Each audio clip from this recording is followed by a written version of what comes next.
Hello dear student and welcome back to tuition point. Previous video में हम discuss कर चुके हैं डिकोडर। आज इस वीडियो में हम कवर करने वाले हैं इनकोडर। वैसे इनकोडर पहले आता है डिकोडर से, लेकिन चूंकि डिकोडर सिंपल होता है समझने में भी और समझाने में भी, इसलिए हमने पहले डिकोडर पढ़ा और अब इनकोडर को पढ़ने वाले हैं। सो इनकोडर है क्या, कहाँ यूज होता है, इसकी एप्लीकेशंस क्या है, ट्रुथ टेबल किस तरह बनता है, फिर लॉजिकल एक्सप्रेशन एंड लास्ट में लॉजिकल डायग्राम किस तरह बनेगा, ये सब इस वीडियो में हम कवर करने वाले हैं।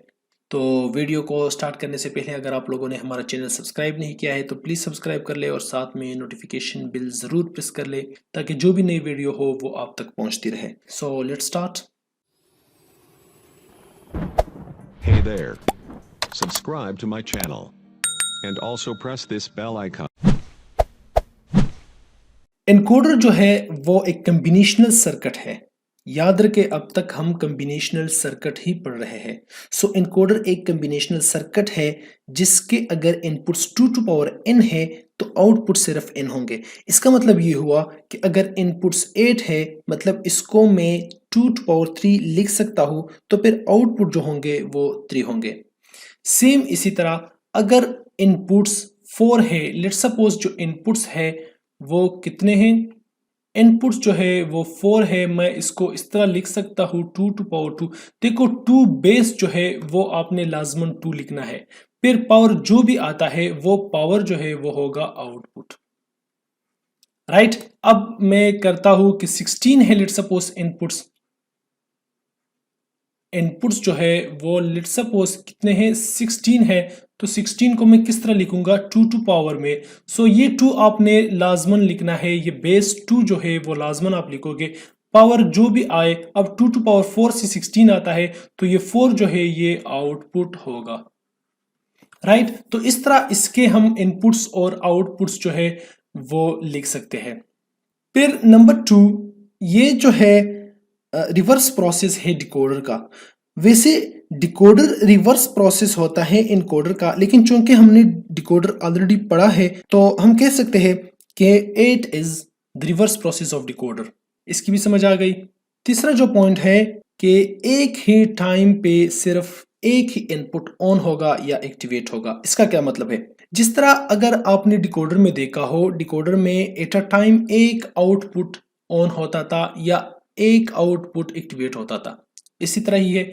सेम इसी तरह यहाँ पर भी जो है इनकोडर में एट अ टाइम एक इनपुट एक्टिवेट होगा या एक इनपुट हम कह सकते हैं कि ऑन होगा। राइट, अब ये इसका ब्लॉक डायग्राम है, इनपुट्स भी मेंशन है और आउटपुट भी मेंशन है। देखो इनपुट 4 है तो आउटपुट 2 है, अगर इनपुट 2 होते तो आउटपुट 1 होता। राइट, इसकी भी समझ आ गई। अब इसके एप्लीकेशंस की तरफ हम जाते हैं कि ये कहाँ कहाँ यूज होता है। देखो एनकोडर यूज होता है डेटा को एक फॉर्म से दूसरे फॉर्म में कन्वर्ट करने के लिए। इसका मतलब ये हुआ कि फॉर एग्जांपल हम अपने मोबाइल से एक मैसेज टाइप करते हैं, राइट, तो वो मैसेज इंग्लिश अल्फाबेट को बाइनरी कोड में कन्वर्ट करता है। अगर ये मेरे पास मोबाइल फोन है, राइट, ये लेट्स सपोज मोबाइल फोन है, यहां पर मैं एक मैसेज जो है वो टाइप करता हूं, तो एनकोडर क्या करता है, एनकोडर उस मैसेज को क्या करता है, बाइनरी में चेंज करता है। राइट, कोडिंग इसका बनाता है, हम अपनी मर्जी के कोड्स बना सकते हैं इस मैसेज से। तो अब ये मैसेज जाके आगे जाके डिकोडर जो है उसको क्या करता है, डिकोडर वापस उसको कन्वर्ट करता है इंग्लिश अल्फाबेट में हेलो, और वो हम फिर रिसीव करते हैं दूसरे मोबाइल पे। राइट, इसकी समझ आ गई आपको कि ये डेटा को किस तरह कन्वर्ट करता है। फिर जो है ये कन्वर्ट करता है एनालॉग सिग्नल को डिजिटल सिग्नल में। फॉर एग्जांपल मैं अगर माइक में बात कर रहा हूं तो मेरा जो वॉइस है वो एनालॉग होता है, एनालॉग सिग्नल होता है, लेकिन जब ये माइक में चला जाता है तो इससे फिर बन जाता है डिजिटल सिग्नल। फिर जब स्पीकर पे ये आवाज चली जाती है तो स्पीकर पे क्या होता है, उस वॉइस को फिर जो है एनालॉग सिग्नल में चेंज करता है और फिर हम उसको सुनते हैं। राइट, इसकी भी समझ आ गई। ये ज्यादातर यूज होता है टेलीकम्युनिकेशन या फिर नेटवर्किंग में, जहां हम डेटा को ट्रांसफर करते हैं एक जगह से दूसरी जगह पर। जैसे अभी मैंने आपको एक मैसेज वाले एग्जांपल से भी समझाया। For easy transmission in digital system, encoder क्या करता है, डेटा को एनक्रिप्ट करता है कोड्स में। जिस तरह मैसेज वाले एग्जांपल में आपको समझाया कि ये डेटा को इनक्रिप्ट करता है किस चीज़ में, बाइनरी नंबर में, कोडिंग में, तो इसका कोड्स बनाता है इनकोडर और फिर जो है उसको ट्रांसमिट करता है। फिर इसके बाद रिसीवर एंड पे क्या होता है, रिसीवर एंड पे लगा होता है डिकोडर। वो डिकोडर डेटा को डिक्रिप्ट करता है कोड से, जो डेटा सेंड हुआ था वो डेटा कोड से वापस निकाल लेता है और डिस्प्ले पे शो होता है। जिस तरह मैसेज में क्या होता है कि जब डेटा सेंड होता है कोडिंग में, बाइनरी में सेंड होता है, तो वो डिकोडर पर उस बाइनरी से वो असल मैसेज जो सेंड हुआ था वो निकाल लेता है और स्क्रीन पे शो होता है, राइट। हम यहाँ पर 2 टाइप्स के इनकोडर्स पढ़ने वाले हैं, 4 to 2 इनकोडर और 8 to 3 इनकोडर। सबसे पहले हम पढ़ने वाले हैं कि 4 to 2 इनकोडर क्या होता है। अब देखो ये इसके इनपुट्स हैं। इनपुट्स कितने हैं? 4, 1 2 3 4। याद रखो इनपुट्स के नाम जो है आप कुछ भी रख सकते हो, आउटपुट के नाम आप कुछ भी रख सकते हो अपनी मर्जी से। यहाँ पर आप A1 A0 भी लिख सकते हो और AB भी लिख सकते हो, आपकी जो मर्जी वो आप लिख ले। और ये दो जो है ये है आउटपुट। देखो सबसे पहले हमने ये ट्रुथ टेबल जो है ये फिल करना है। तो एक इनपुट जो है वो एट अ टाइम ऑन होगा। तो लेट्स सपोज हमारे पास 4 सिचुएशंस है। 4 सिचुएशन ये है कि 4 इनपुट्स है, तो एट अ टाइम जब एक इनपुट ऑन होता है तो इसका मतलब कि या तो D3 ऑन होगा या D2 ऑन होगा या D1 या D0। तो पहले सिचुएशन में D0 ऑन हुआ है, इसके बाद D1 ऑन हुआ है, फिर जो है D2 ऑन हुआ है और इसके बाद D3 ऑन हुआ है। अब हम क्या करते हैं कि हम कोड बनाते हैं। कोड किस तरह बनाएंगे? हम कहते हैं कि अगर D0 ऑन हुआ तो हम क्या करेंगे, इसका कोड, बाइनरी कोड हम बनाएंगे 0 0। अब ये कोड आप अपनी मर्जी से भी सेट कर सकते हो। चलो मैं वो करूंगा जो बुक में हमें गिवन है ताकि आप कंफ्यूज ना हो, राइट। फिर दूसरा सिचुएशन ये आता है कि D1 ऑन हुआ है, तो मैं कहता हूं कि जब D1 ऑन हो या D1 एक्टिवेट हो तो हमारा कोड क्या हो जाए, 0 1। अब ये हम बाइनरी में चले जा रहे हैं, बाइनरी कोड्स बना रहे हैं। इसके बाद अगर D2 ऑन हो जाए तो मैं कहता हूं कि 1 0 हो जाए। तो जब D3 एक्टिवेट हो जाए तो हमारा कोड जो है वो 1 1 आगे ट्रांसमिट हो जाए। हम ये चाहते हैं। अब हमने जो है वो सिनारियो बना लिया, इनकोडर बना लिया एक छोटा सा। वैसे इनकोडर जो होता है वो इस तरह छोटा नहीं होता, वो कम्प्लेक्स होता है, वो एडवांस होता है, लेकिन हम समझने के लिए इसको सिंपल 4 to 2 बनाते हैं, 8 to 3 बनाते हैं। वैसे इनकोडर जो मोबाइल सिस्टम्स या जो कम्युनिकेशन सिस्टम में लगा होता है वो बहुत ज़्यादा कम्प्लेक्स होता है और एडवांस्ड होता है। हमने ट्रुथ टेबल बना लिया। अब हम लॉजिकल एक्सप्रेशन बनाते हैं। लॉजिकल एक्सप्रेशंस के A1 के लिए क्या लॉजिकल एक्सप्रेशन बनेगा और A0 के लिए क्या लॉजिकल एक्सप्रेशन बनेगा। देखो अगर इसको मैं के मैप के थ्रू सॉल्व कर लूँ, बाज ऐसे सिचुएशन होते हैं कि इसमें के मैप फिर बहुत ज़्यादा मुश्किल बन जाता है, राइट। अब देखो यहाँ पर 4 इनपुट्स है, तो 4 इनपुट्स का मतलब कि 4 वेरिएबल्स, तो 4 वेरिएबल्स के लिए जो के मैप है ज़्यादा लंबा बनेगा। फिर अगर 8 इनपुट्स के लिए हम बात करें तो 8 इनपुट्स के लिए फिर और ज़्यादा के मैप जो है वो बनेगा। तो इसलिए हम के मैप्स के पास नहीं जाते, इधर ही से हम एक्सप्रेशंस बनाते हैं। किस तरह बनाएंगे, थोड़ा सा जो है आपने अटेंशन देना है, थोड़ा सा आपको सही से आपने उसको समझना है। मैंने कहा था कि इनकोडर ज्यादा मुश्किल है डिकोडर से, तो इसलिए हमने पहले डिकोडर पढ़ा फिर इनकोडर। तो इनकोडर इसीलिए मुश्किल है कि यहाँ पर फिर बंदा जो है वो फंस जाता है, लेकिन आपने जो है फंसना नहीं है, आपने इस चीज को समझना है और अच्छी तरह जो है उसको आपने अंडरस्टैंड करना है। A1 के लिए लॉजिकल एक्सप्रेशन बनाना है तो आपने A1 के कॉलम को भी देखना है और इनपुट्स को भी देखना है। अब देखो इनपुट्स में क्या क्या चीज आपने देखना है। लास्ट में अगर आप देखो तो यहाँ पर 2 1s है, लास्ट में अगर आप देखो तो 1 1 है A1 वाले कॉलम में, तो यहाँ पर भी 1 है, यहाँ पर भी 1 है। तो अगर मैं यहाँ पर देख लूं तो यहाँ पर भी 1 है, यहाँ पर भी 1 है। तो मैं अगर इस तरह कर लूं कि D3 प्लस D2, तो इससे मेरे पास A1 वाला जो कॉलम है वो सही से आएगा कि नहीं।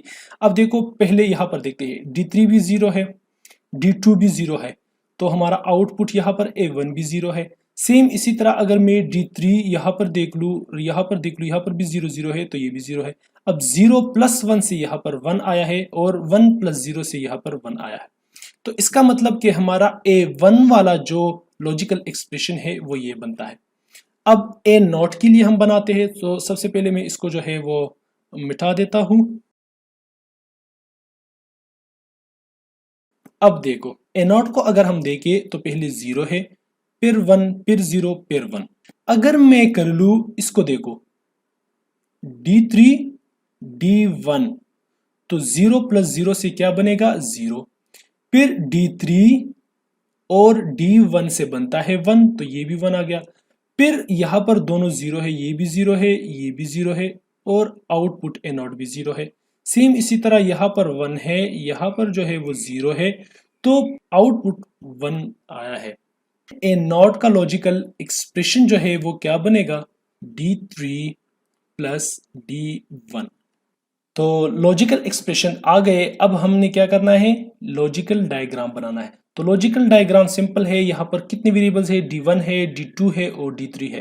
तो ये मेरे पास आ गया D1, ये आ गया D2, ये आ गया D3। अब A1 क्या है, D2 + D3, तो ये हो गया D2, ये हो गया D3 और इससे जो है हम इसको और गेट से कनेक्ट करते हैं तो ये आ जाएगा A1।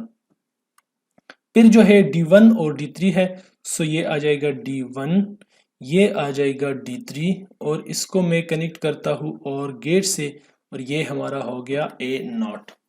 इसकी समझ आ गई। हमने ट्रुथ टेबल भी बना लिया, लॉजिकल एक्सप्रेशन भी बना लिया और लास्ट में लॉजिकल जो डायग्राम है वो भी हमने बना लिया है। ये तो सिंपल था। अब हम जाने वाले हैं थोड़ा सा कॉम्प्लेक्स और देखने वाले हैं A23 एनकोडर। अब ये है A23 एनकोडर। मैंने ऑलरेडी ट्रुथ टेबल बना लिया है। ये इनपुट्स हैं, मैंने इसको नाम दिया है D0 से लेके D7 तक और ये मेरा जो है वो आउटपुट है A, B and C। Inputs at a time, एक इनपुट जो है वो एक्टिवेट होगा जब D0 एक बार एक्टिवेट हुआ है, फिर इसके बाद D1, D2। आप इसको जो है वो ज़रूरी नहीं है कि आप इसको तरतीब दे। फॉर एग्जांपल अगर D0 एक्टिवेट हुआ है तो मैं कोड इस तरह बना सकता हूँ कि यहाँ पर 1 1 1 लिखूँ, लेकिन अगर आपने एक बार 1 1 1 लिख दिया तो दोबारा आउटपुट में 1 1 1 कोड नहीं बनाओगे। तो बताने का मकसद ये था कि इसको आप ज़रूरी नहीं है कि तरतीब में लिखो, आप उसको किस तरह भी लिख सकते हो। लेकिन चलो, जिस तरह बुक्स में गिवन है या जिस तरह क्लासेस में पढ़ाते हैं, मैंने भी इसी तरह तरतीब में लिख दिया ताकि आप लोगों को समझने में आसानी हो। तो जब D0 एक्टिवेट हुआ है तो यहाँ पर मेरे कोड जो है वो क्या आए हैं 0 0 0, ये आउटपुट है। फिर D1 जब एक्टिवेट हुआ है तो मेरे कोड आए हैं 0 0 1। सेम इसी तरह बाकी भी जब एक्टिवेट हुए हैं बारी बारी तो हमारा कोड जो है वो नया नया कोड आउटपुट में आया है। अब हमने करना क्या है कि लॉजिकल एक्सप्रेशंस बनाने हैं। Logical expressions, so logical expression A के लिए क्या बनेगा, बी के लिए क्या बनेगा और सी के लिए क्या बनेगा, वो अब हम बनाने वाले हैं। अगर आपको याद हो तो हम कोड के मैप के थ्रू बनाते थे, लेकिन अब यहाँ पर देखो 8 इनपुट्स है, तो 8 इनपुट्स के लिए हम के मैप किस तरह डिजाइन करेंगे वो बहुत ज्यादा मुश्किल है, बहुत ज्यादा लंबा प्रोसेस है, तो उसमें आप फंस जाओगे। इसलिए हम कोड अब अपने माइंड से बनाते हैं और मैं आप लोगों को यहाँ पर समझा भी दूंगा कि किस तरह बनाते हैं, तो आपके लिए बहुत ज्यादा सिंपल होगा। अब सबसे पहले ये यहाँ पर जो आउटपुट है ए वाले कॉलम को देखते हैं। पहले 4 क्या है 0 है और उसके बाद क्या है 1 है, 4 1s आए हैं। पहले 1s की तरफ देखते हैं। देखो यहाँ पर जो लास्ट 4 रोज है वहां पर आप देखो तो 1 1 1 1 आया है। अब हमने वो इनपुट्स लेने हैं जिन इनपुट्स पे आउटपुट 1 आएगा। लास्ट 4 जो आउटपुट्स है वो 1 आ जाए, तो किस तरह आएंगे। अब अगर मैं D7 उठा लूँ तो D7 ऑलरेडी 1 है तो आउटपुट बिल्कुल 1 आएगा। तो मैं लिखता हूँ कि +D7, मतलब D7 जब 1 आ जाए तो हमारा आउटपुट जो है वो 1 आएगा। अब सेकंड लास्ट अगर आप देख लो तो D6 ऑन है तो D6, सेम इसी तरह D5 और फिर D4। इसका मतलब ये है कि अब देखो मैं अगर कर लूँ D4 मतलब ये 1 है, सो 1 प्लस 0 प्लस 0 प्लस 0, तो इससे क्या आएगा 1, यहाँ पर 1 आया है। सेम इसी तरह यहाँ पर 0 है, सो 0 प्लस 1 फिर प्लस 0 फिर प्लस 0, तो यहाँ पर आ जाता है 1। मैं इसको भी कर लेता हूँ, तो इसमें भी एक 1 है, तो ये 1 आया है। फिर इसमें ये D7 1 है, तो ये भी 1 आया है। लेकिन अगर हम यहाँ पर देख ले, यहाँ पर क्या है 0 प्लस 0 प्लस 0 प्लस 0, तो ये क्या आया है 0। सेम इसी तरह अगर मैं इनका कर लूँ, इनका कर लूँ, तो ये भी क्या आ जाएगा 0 0 0, राइट। तो ए के लिए हमारा लॉजिकल एक्सप्रेशन बन गया है। इसकी समझ आ गई। अब हम बी के लिए देखते हैं। ए के लिए हमारा एक्सप्रेशन जो है वो आया था D4 plus D5 plus D6 और प्लस D7। अब आते हैं बी की तरफ। सो बी में यहां पर अगर मैं देख लूं तो क्या है, फर्स्ट 2 0 है, फिर 2 जो है वो 1 आए हैं, इसके बाद फिर 2 0 फिर 2 1 आए हैं। तो अब हम इसको देखने वाले हैं वंस को। तो वन को अगर मैं यहां पर आ जाऊं, इस वाले वन को यहां पर मैं अगर देख लूं तो यहां पर ये 1 आता है।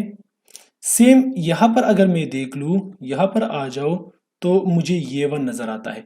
तो इसका मतलब ये हुआ कि D2 प्लस D3। फिर यहां पर आते हैं, यहां पर ये 1 आता है, तो D6। यहां पर अगर मैं जाऊं तो ये 1 आता है D7 का। तो इसका मतलब कि मैं इसको इस तरह जो है वो लिख सकता हूं। अब अगर मैं यहां पर D2 प्लस D3 फिर प्लस D6 प्लस D7 ये कर लूं, क्योंकि ये सारी 0 0 है, तो यहाँ पर B भी 0 हो जाएगा। सेम इसी तरह यहाँ पर भी 0 है, तो ये भी 0 आ जाएगा। और यहाँ पर भी देखो D2 क्या है 0 प्लस D3 भी 0 है, और D6 जो है वो भी 0 है, और D7 भी 0 है। तो फिर हमारा आउटपुट 0 आया है। एंड सेम इसी तरह यहाँ नीचे भी 0 आएगा। तो बी के लिए भी हमने लॉजिकल एक्सप्रेशन बना लिया। अब हम बनाने वाले हैं सी के लिए। तो मैं इसको जो है वो मिटा देता हूं।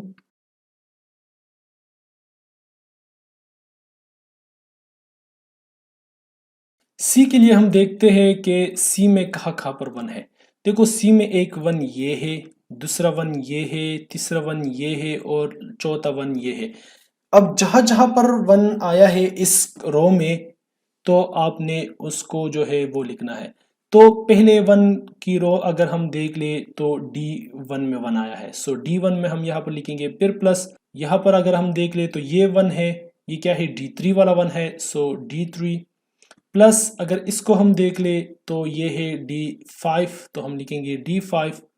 और लास्ट में जब 1 आया है वो है D7 का, सो हम इसको D7 लिखेंगे, राइट। तो अब हम इसको जब भी प्लस करेंगे तो हमारे आउटपुट जो है वो ए बी और सी के आउटपुट्स यही आएंगे जो यहाँ पर ट्रुथ टेबल से हमने जो एक्सप्रेशन बना लिए। इसकी समझ भी आ गई। अब हम इन एक्सप्रेशंस को यूज करके लॉजिकल डायग्राम बनाने वाले हैं। सो लॉजिकल डायग्राम भी सिंपल है, कोई इसमें मुश्किल नहीं है। लॉजिकल डायग्राम हम यहाँ पर बनाएंगे। सो ए का एक्सप्रेशन हमारे पास आया था D4 plus D5 plus D6 plus D7, और लॉजिकल एक्सप्रेशंस आया था D2 plus D3 plus D6 और D7। फिर सेम इसी तरह 5 का भी लॉजिकल एक्सप्रेशन आया था D1 plus D3 plus D5 और फिर D7। तो अब हम इसका लॉजिकल डायग्राम बनाने वाले हैं। सो लॉजिकल डायग्राम सिंपल है, D1 D2 D3 D4 D5 D6 D7।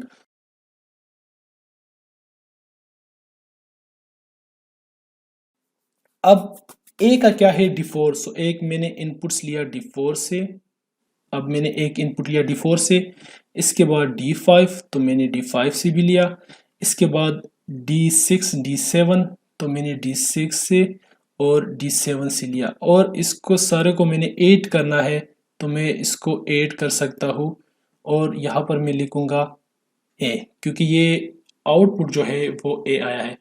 अब देखो आपने इस तरह भी करना है कि D4 लेट सपोज ये है D4 D5 इसको अलग आप और गेट से पास कर लो और D6 और D7 को अलग आप और गेट से पास कर लो और फिर इन दोनों को आप जो है वो एक अलग और गेट से पास कर लो तो एक ही बात है। लेकिन चलो मैं सिंपल बनाना चाहता हूँ तो मैंने 4 इनपुट्स को पास किया है और गेट से और मेरा आउटपुट जो है वो A आया है। अब B की बारी है, सो B क्या है D2, तो मैं यहाँ पर एक इनपुट्स लेता हूँ D2 से, इसके बाद सेकंड इनपुट्स में लेता हूँ D3 से, थर्ड D6 से और फिर D7 से और ये हमारा क्या बनेगा B। सेम इसी तरह C को मैं पहले लेता हूँ D1, ये आ गया D1, इसके बाद D3, ये आ गया D3, फिर D5 और लास्ट में जो है वो D7 और ये हमारे पास आ गया C। राइट, तो ये था लॉजिकल डायग्राम। अगर कहीं पर भी आपसे कोई पूछे कि डिकोडर में कौन से गेट यूज होते हैं तो डिकोडर में एंड गेट यूज होते हैं और एनकोडर में और गेट्स यूज होते हैं। ये आपको जो है वो आना चाहिए। ये एमसीक्यूज में भी आ सकता है और कोई वाइवा में भी पूछ सकता है, तो ये चीज आपको आना चाहिए।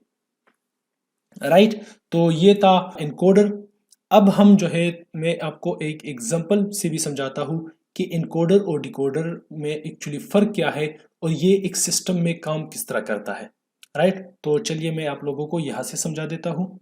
फॉर एग्जांपल ये आपके पास जो है वो एक मोबाइल है, यहाँ पर आपने मैसेज टाइप किया हेलो, ये मैसेज आपने टाइप किया तो मोबाइल में यहाँ पर जब आपने ये मैसेज टाइप किया तो एनकोडर का काम शुरू। एनकोडर इस मैसेज को कन्वर्ट करता है कोड में और वो कोड क्या होता है, लेट सपोज ये कोड है 011101011101। अब ये जाता है सेंड होता है, जब ट्रांसमिट होता है तो यहाँ पर एक जो रिसीवर मोबाइल है वहां पर क्या होता है कि वो मैसेज आ जाता है। ये अब वो दूसरा मोबाइल है।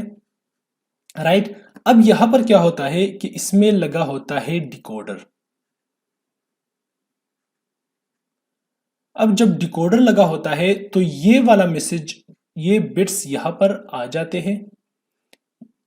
ये क्या है, ये बिट्स है, ये यहां पर आ जाता है। अब डिकोडर इसको जब डिकोड करता है तो उससे ये हेलो जो है ये वापस निकाल लेता है और ये यहां पर शो होता है डिस्प्ले पे। राइट, इसकी समझ आ गई। तो इस तरह जो है ये एनकोडर और डिकोडर काम करता है। तो उम्मीद है आपको इस एग्जाम्पल से इनकोडर का काम और डिकोडर का काम पता चल गया होगा कि इनकोडर क्या करता है, डिकोडर क्या करता है, किस तरह एक सिस्टम जो है किस तरह ये टेलीकम्युनिकेशन में या डेटा कन्वर्जन में किस तरह ये यूज़ होता है। ये एनालॉग टू डिजिटल कन्वर्जन भी है। फॉर एग्जांपल मैं माइक में बात कर रहा हूँ तो जब बात कर रहा हूँ मेरा वॉइस जो है वो एनालॉग होता है, लेकिन जब वो सिस्टम में चला जाता है डिजिटल सिस्टम में तो मेरा वॉइस फिर चेंज होता है बिट्स में, 0 1 डेटा में कोड में चेंज होता है और वो काम करता है एनकोडर। फिर जब ये रिसीवर पे चला जाता है, जब लाउड स्पीकर पे ये बिट्स चले जाते हैं तो ये बिट्स वापस डिकोड हो जाते हैं और ये लाउड स्पीकर से जो आवाज़ निकलती है, जो साउंड निकलती है वो फिर वापस दोबारा एनालॉग होता है। तो एनकोडर क्या करता है, digital analog to digital conversion करता है, जबकि डिकोडर जो है वो डिजिटल टू एनालॉग कन्वर्जन करता है। तो उम्मीद है आपको एनकोडर का भी पता चल गया होगा कि एनकोडर क्या होता है और डिकोडर का भी पता चल गया होगा कि डिकोडर क्या होता है, किस तरह काम करता है और हम किस तरह इसको जो है यूज़ कर सकते हैं। इनके एप्लीकेशंस आपको जो है पता चल गए होंगे। सो अगर किसी चीज़ में मसला हो या कोई चीज़ में सही से समझा ना सका हूँ या मुझसे कोई चीज़ रह गया हो या आपको लगता है कि मुझे जो है इस तरह समझाना चाहिए तो आप मुझे बिल्कुल कमेंट सेक्शन में बता सकते हैं, मुझे सजेशन दे सकते हैं, मुझे फीडबैक दे सकते हैं और कोई मसला हो, कोई प्रॉब्लम हो वो आप पूछ सकते हैं। So thanks for watching. अगर आप लोगों ने अभी तक चैनल सब्सक्राइब नहीं किया है तो प्लीज़ अभी जाके सब्सक्राइब कर ले और वीडियो को लाइक कर ले, शेयर कर ले एंड कमेंट ज़रूर कर ले ताकि मुझे पता चले कि मैं किस तरह जो है वो पढ़ा रहा हूँ। सो मिलते हैं नेक्स्ट वीडियो में, तब तक के लिए अपना ख्याल रखिएगा। अल्लाह हाफिज़।